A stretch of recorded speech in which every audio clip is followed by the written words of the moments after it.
En 2023, les rendements ont été exceptionnels, mais il reste des aubaines malgré tout. On en parle dans cette vidéo-lettre.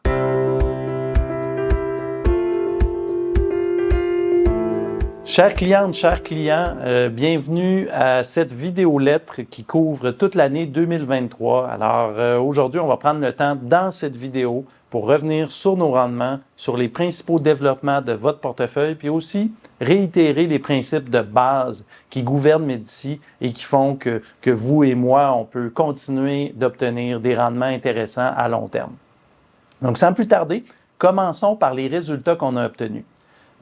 Pour l'année 2023, un portefeuille qui est 100% en actions, après déduction des frais, a eu un rendement moyen, et là, c'est réellement la moyenne de tous nos clients, un rendement de 33,5%. Ça se compare très avantageusement au barème. Donc, notre barème comparable, c'est 50% la bourse américaine ramenée en dollars canadiens et 50% la bourse canadienne. Alors, quand on regarde ces deux indices boursiers-là ensemble, combien ils ont performé, donc c'est à un niveau de 17,1%. Donc, c'est une valeur ajoutée littéralement de 16,4%. C'est une valeur ajoutée qui est fort importante. On en est très content de ce résultat-là. Mais regardons à un peu plus long terme, parce qu'on dit tout le temps à notre monde, bien, évaluez-nous sur plus qu'un an. La dernière année, ce n'est pas si important. Sur 5 ans, le taux de rendement annualisé qu'un portefeuille 100% en actions chez Médici a obtenu, c'est 17,7%, alors que les barèmes, c'est 12,9%. Donc, encore une fois, une valeur ajoutée de 4,8%.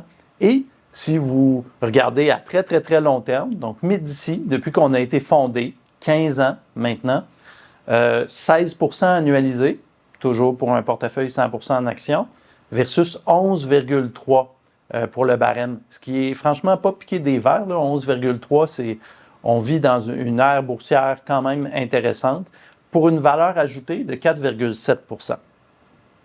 Alors, il faut rappeler que certains clients qui ont ajouté ou retiré des fonds importants en cours d'année pour avoir des rendements qui diffèrent, des clients qui nous auraient joints en cours d'année aussi pour avoir des rendements différents.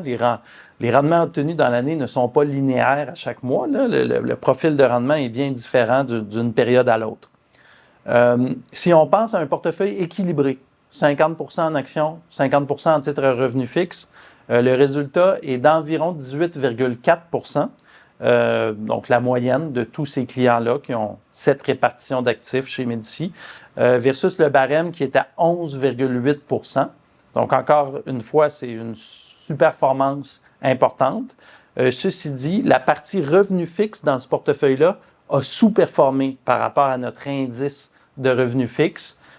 C'est entre autres notamment à la fin de l'année où les taux d'intérêt se sont mis à baisser, les taux à long terme, et donc ça nous a désavantagés. Mais néanmoins, un portefeuille équilibré a eu une bonne performance, somme toute. Précisons qu'il y a un impact négatif de la valeur du dollar US qui plombe les rendements d'environ 1,5%. Autrement dit, le 33,5% qu'un portefeuille 100% actions a obtenu, si on enlève l'impact de devise, c'est à peu près 35% qu'on aurait eu. C'est la même chose pour le barème. On peut enlever le même pourcentage ou ajouter le même pourcentage pour le barème. Alors, vous voyez juste ici à l'écran, en 15 ans, si vous aviez investi 1 million de dollars chez Médici il y a 15 ans, vous auriez aujourd'hui 9,3 millions de dollars. Ça se compare très avantageusement au barème où vous auriez eu 5 millions de dollars. Donc, il y a eu 4,3 millions de dollars de valeur ajoutée sur cette période-là de une décennie et demie. On en est très content de ce résultat-là. Et donc, voilà pour la perspective à plus long terme. Évidemment, pour nous, une vidéo-lettre, une lettre annuelle, c'est le moment de réitérer nos grands principes chez Médici.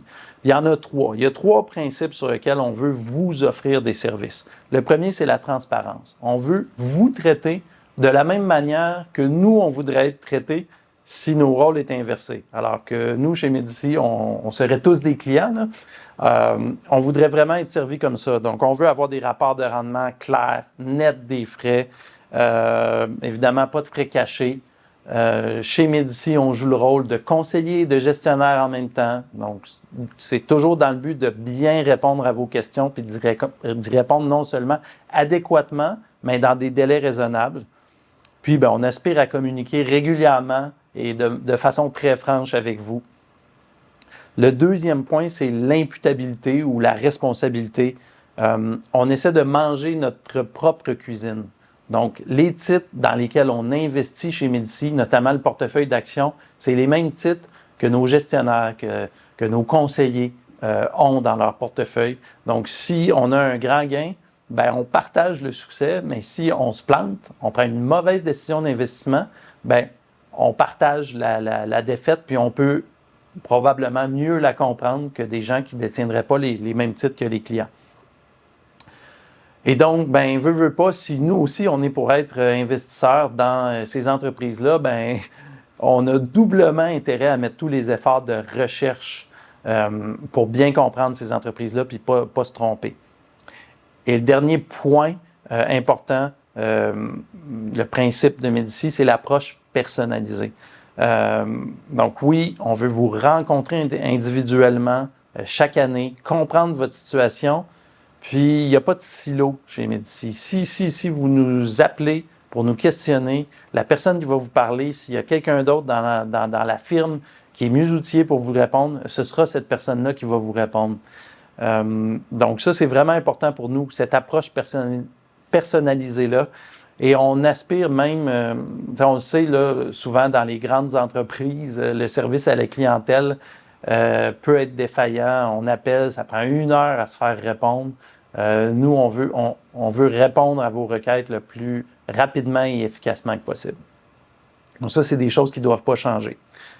Évidemment, nous, peut-être vous êtes exigeant envers nous, mais nous, on est exigeant envers nos clients. Donc, on vous demande 5 choses. 1, c'est important, votre compréhension est importante. Donc, prenez le temps chaque année pour lire nos lettres, pour consulter nos capsules, parce qu'on s'est rendu compte sur ces 15 années-là que les gens qui le font vraiment appréhendent moins les turbulences boursières.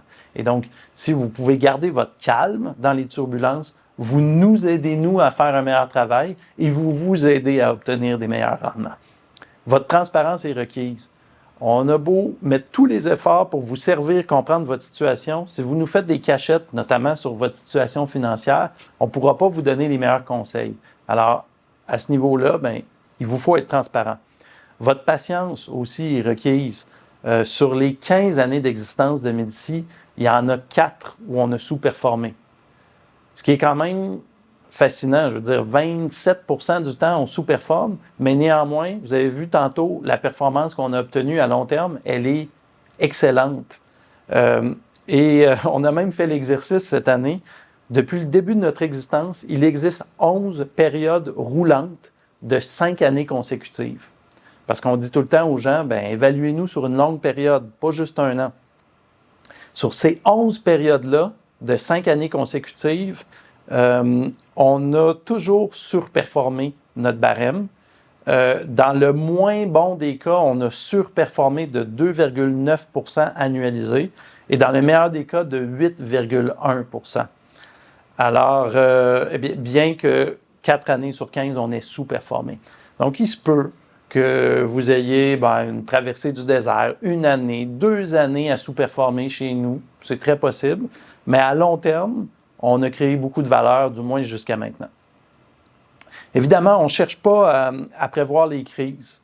Nous, ce qu'on cherche à faire, c'est d'avoir un portefeuille, de vous doter d'un portefeuille d'investissement qui est apte à résister aux crises. Les crises vont arriver, il y en a toujours. C'est systématique. Il y a des récessions, il y a des pandémies, il y a toutes sortes d'événements qui arrivent qui sont inattendus. Il y en aura d'autres. On cherche des entreprises qui sont solides puis qui vont pouvoir passer au travers puis même qui vont pouvoir en tirer avantage. Enfin, comme on a dit, évaluez-nous sur 5 années et plus. Si vous cherchez à nous évaluer sur 1 an, 1 année sur 4, vous allez être déçus. Donc, évaluez-nous sur 5 ans, de bien meilleures probabilités. Et de toute façon, généralement, si vous êtes chez nous, c'est parce que vous avez une perspective à long terme, sans doute. Alors voilà pour nos principes. Entrons dans le portefeuille d'actions. Donc, cette année, en bourse, on a 6 titres qui ont eu un rendement exceptionnel. Donc, on parle de rendement de 50% et plus. Ce n'est pas un secret. On détient Meta Platforms, qui est communément appelé Facebook, en portefeuille. Ce titre-là, en 2023, a quasi triplé dans le portefeuille. Alors, d'emblée, vous pourriez dire « Ah, ben mes bons rendements sont dus à la bonne performance de Facebook. » Mais on a fait le calcul, puis si on exclut la performance de Facebook dans un portefeuille 100% en actions, c'est environ 6% de rendement qu'il faut enlever. Ça nous laisse quand même 10% de valeur ajoutée par rapport au barème, même en excluant Facebook. Donc, il y a 5 autres titres qui ont une performance exceptionnelle en portefeuille. Donc, la performance n'est pas seulement attribuable à un titre qui aurait fort bien fait durant l'année. On a 2 titres qui ont connu un rendement de moins 15%, donc un rendement fort négatif.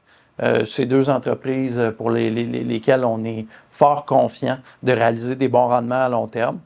Et on estime qu'en moyenne, les entreprises qu'on détient dans le portefeuille ont fait croître leur valeur intrinsèque de 15%.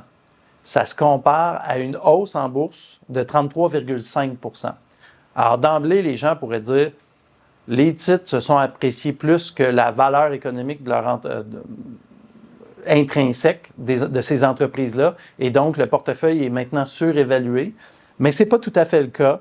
Dans le portefeuille, on a 3 titres qu'on détient toujours qui s'échangent à moins de 8 fois les profits, ce qui est, à notre avis, des évaluations ridiculement faibles. Et on a aussi 3 titres qui s'échangent à moins de 15 fois les profits.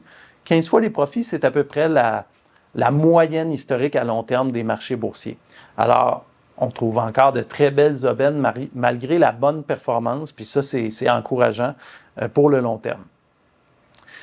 On se demande toujours aussi, est-ce qu'on fait des erreurs? Puis si on en fait, encore là, il faut les communiquer à nos clients. Évidemment, dans une année où on fait presque 35% de rendement, les erreurs sont peut-être dures à trouver.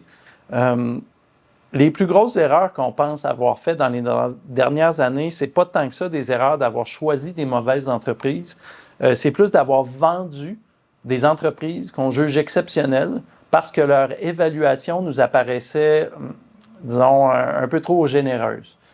2 exemples, Apple et Costco. Ce sont des titres qu'on a vendus et qui ont très bien performé, même après qu'on les ait vendus.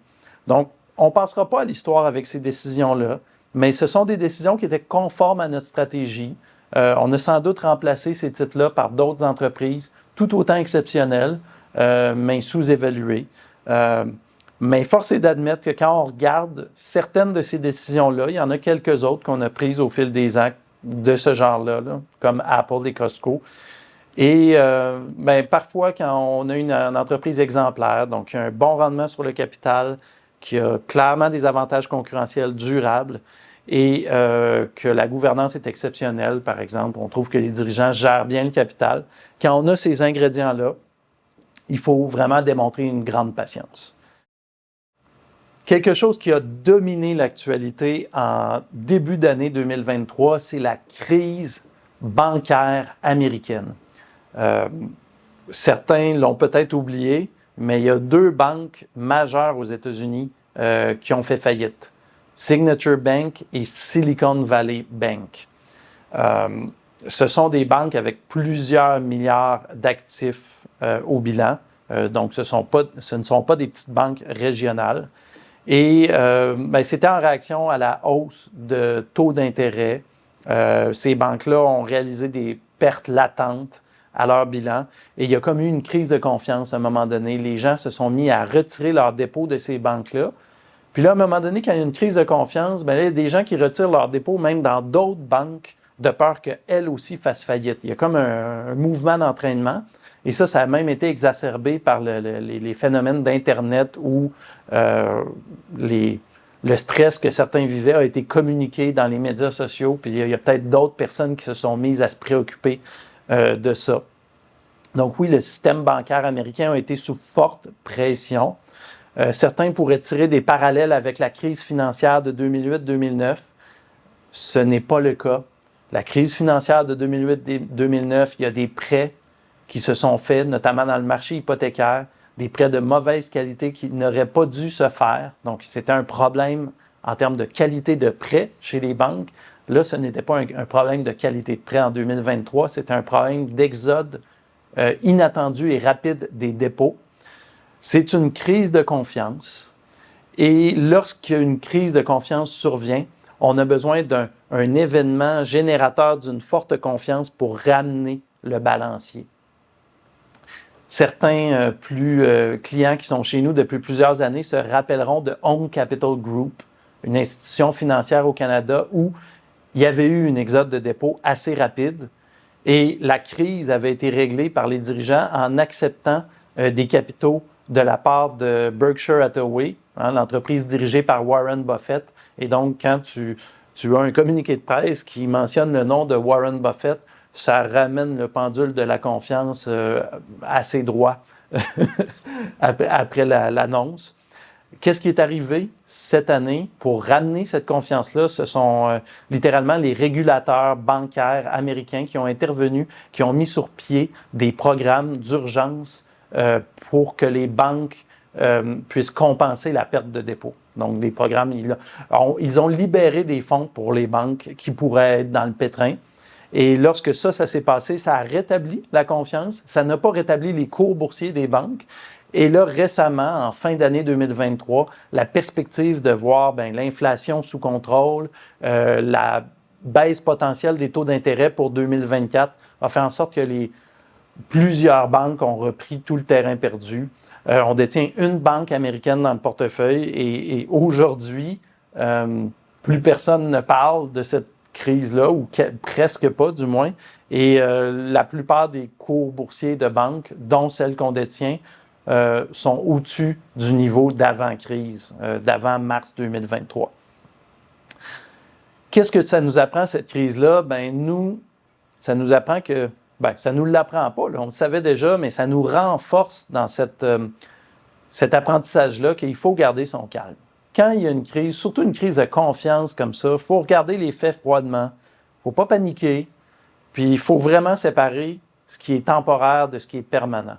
Et nous, on a estimé qu'à ce moment-là, la plupart des événements qui arrivaient étaient temporaires et que ça allait se rétablir. Et on a été récompensé par ça parce que, justement, notre investissement dans cette banque américaine-là s'est replacé de façon assez rapide, là, en quelques mois.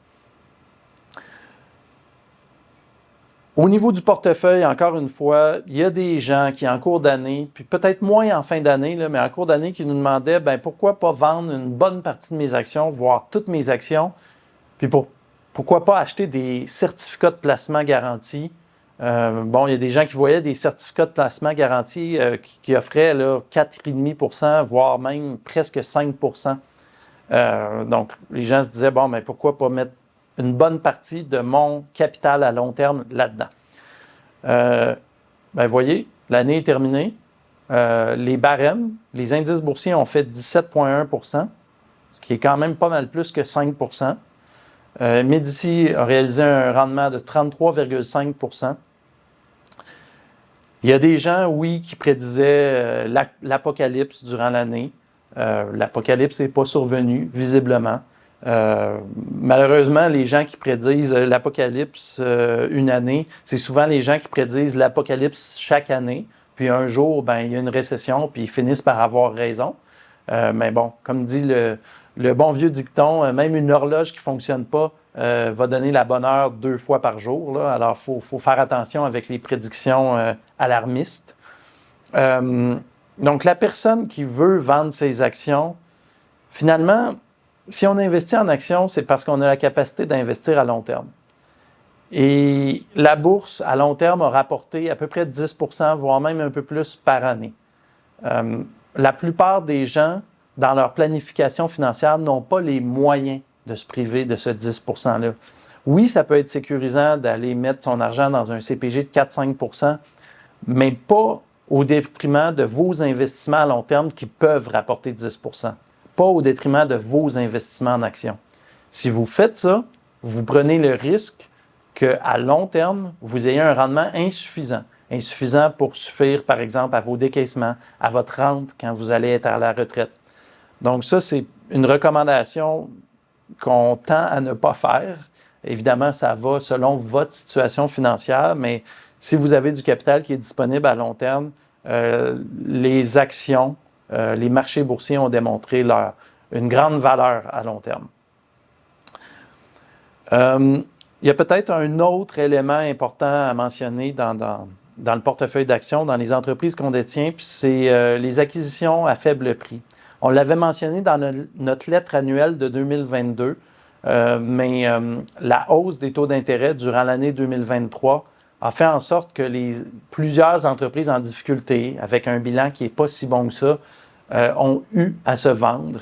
Et il y a au moins 2 entreprises qu'on détient en portefeuille qui ont réalisé réellement des bijoux d'acquisition à un prix qui est fort dérisoire parce que des entreprises devaient céder, par exemple, des actifs en panique parce que leur endettement devenait trop élevé.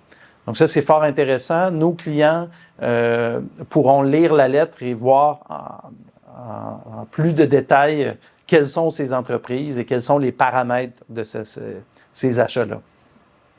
Évidemment, on vous invite, nos clients, à lire la lettre écrite. On a une annexe, la deuxième annexe, l'annexe numéro 2, où on fait le tour des titres détenus en portefeuille.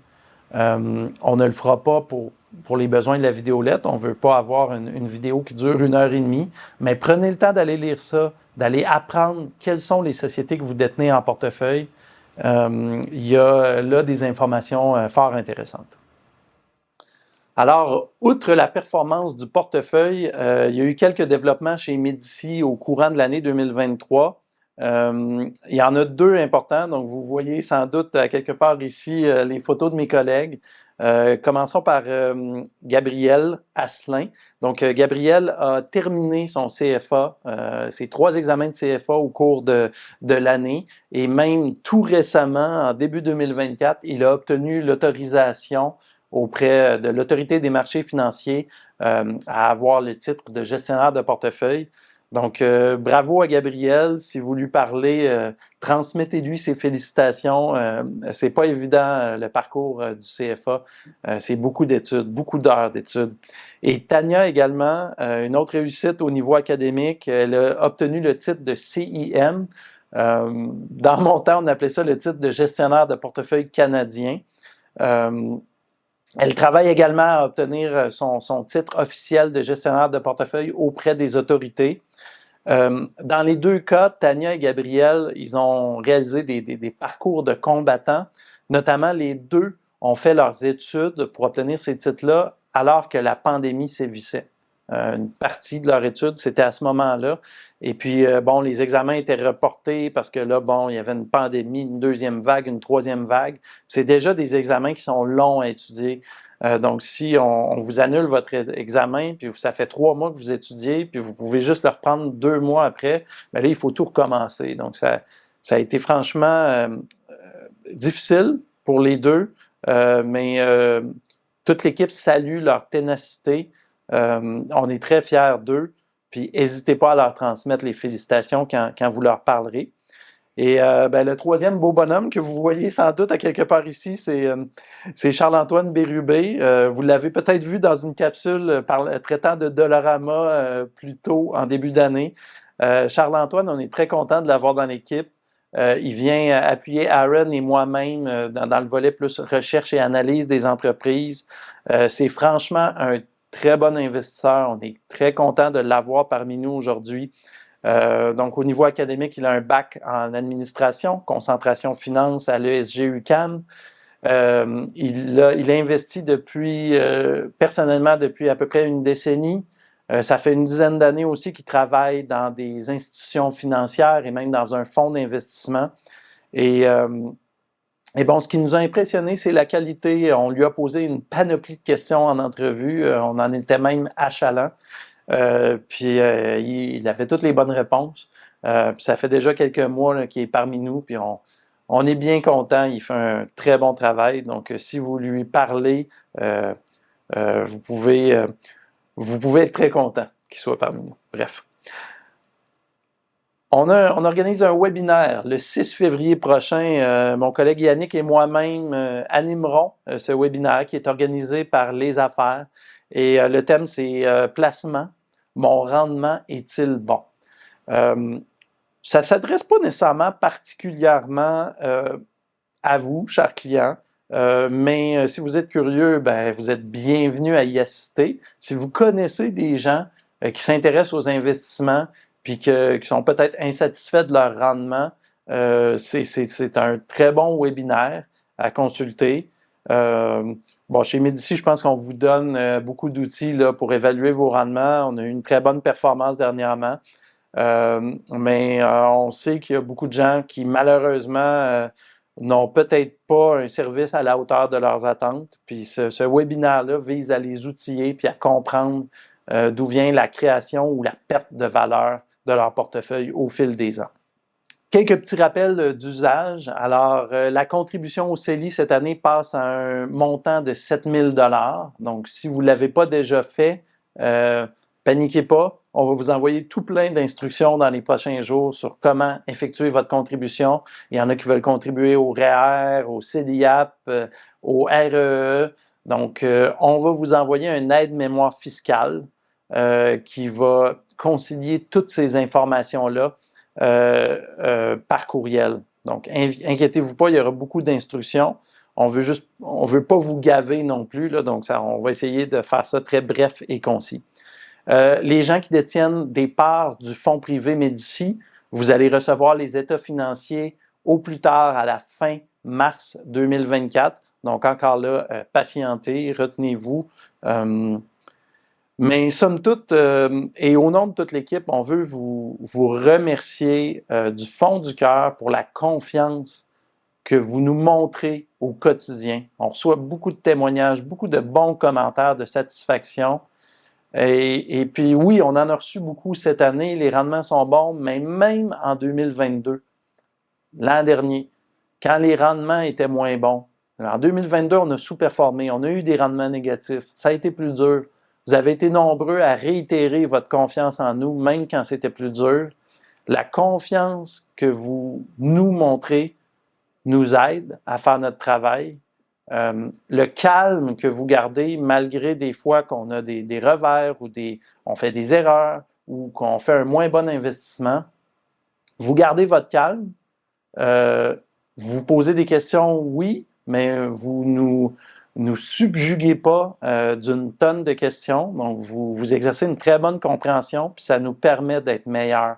Et ça vous récompense par de meilleurs rendements aussi. Donc, on est vraiment content de vous compter parmi nos clients. Vous faites partie de la famille. Puis je me fais le porte-parole vraiment de toute l'équipe pour vous le dire aujourd'hui. Donc, bonne année 2024, de la santé, du bonheur et qui sait, d'autres bonnes années de rendement comme celle qu'on a vécue en 2023. Du moins, on va se le souhaiter pour les prochains 5 ans, puis même la prochaine décennie. Merci beaucoup. Au revoir.